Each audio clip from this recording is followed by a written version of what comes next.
Sir, जो आज अधिवेशन रखा गया है जिजा हॉल के अंदर, तो क्या चर्चा हुई और क्या मांगे हैं सरकार से?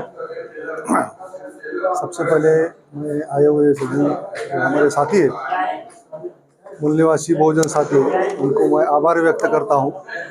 और आज के मराठी में बात करूँगा, हिंदी में करूँगा। तो आज के इस अधिवेशन में तो एसटी परिवहन निगम है, तो इसका शासन में विलीनीकरण करने के लिए आज के अधिवेशन में हमने प्रस्ताव रखा है। और उसी के साथ जो हमारे यहाँ शिस्ता और आवेदन जो प्रणाली है, कार्य प्रणाली है प्रशासन की, उसके खिलाफ हमने इस अधिवेशन में आयोजन किया है और उसमें प्रस्ताव किया है।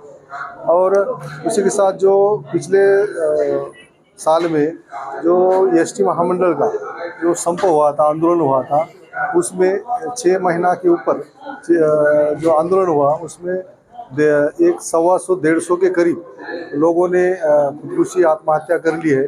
और उस कर्मचारियों को अभी तक कुछ भी मुआवजा प्रशासन की तरफ से मिला नहीं है। तो हमारे आज के अधिवेशन में हमने ये मांगनी की है कि उन जो मरे हुए जो मृत कर्मचारी है, उनको शासन की तरफ से कुछ मुआवजा मिले, उनके जो परिवार के जो रिश्तेदार है, उसके ऊपर जो डिपेंड जो सदस्य है, उनको नौकरी मिले और उनको शासन की तरफ से मुआवजा मिले। ये हमारे संगठन की मांगनी है। राष्ट्रीय मूल निवासी बहुजन कर्मचारी संघ ये केंद्रीय संगठन है, ट्रेड यूनियन है। और उस ट्रेड यूनियन में माननीय वामन मेश्राम साहब राष्ट्रीय अध्यक्ष है। और केंद्र से लेके राज्य तक और राज्य से लेके गांव कस्बे तक ये संगठन काम करता है। सिर्फ एसटी कर्मचारी ही नहीं, जो असंगठित कामगार है, जो बंधुआ मजदूर है, जो समझो दूसरे क्षेत्र में काम कर रहे हैं, एमएससीबी में काम कर रहे हैं, रेलवे में काम कर रहे हैं, ये सभी कामगारों के लिए ये राष्ट्रीय मूल निवासी बहुजन कर्मचारी संघ ट्रेड यूनियन काम करता है। और ये देशव्यापी संगठन है।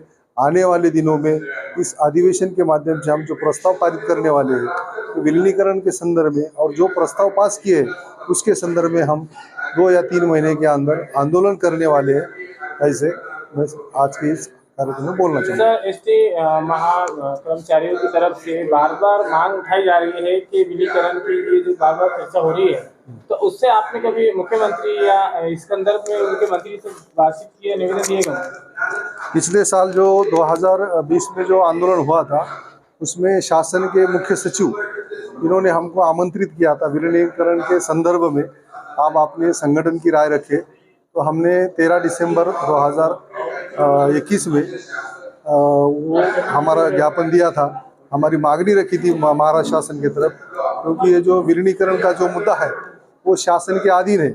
महाराष्ट्र शासन अगर चाहता है तो एसटी महामंडल का विलीनीकरण हो सकता है, लेकिन उसी तरह सभी कर्मचारियों की और कर्मचारियों के संगठन की मांगनी होनी चाहिए, और हमने वो पिछले साल की है। सर, अभी जो कर्मचारी यहाँ आए हुए अधिवेशन में, कहाँ से आए हुए हैं कर्मचारी? ये महाराष्ट्र का राज्य स्तरीय अधिवेशन है और महाराष्ट्र से बहुत एक ज़्यादा से ज़्यादा जिलों से लोग आए हुए हैं। आपका नाम बोल दीजिए, आपकी बात।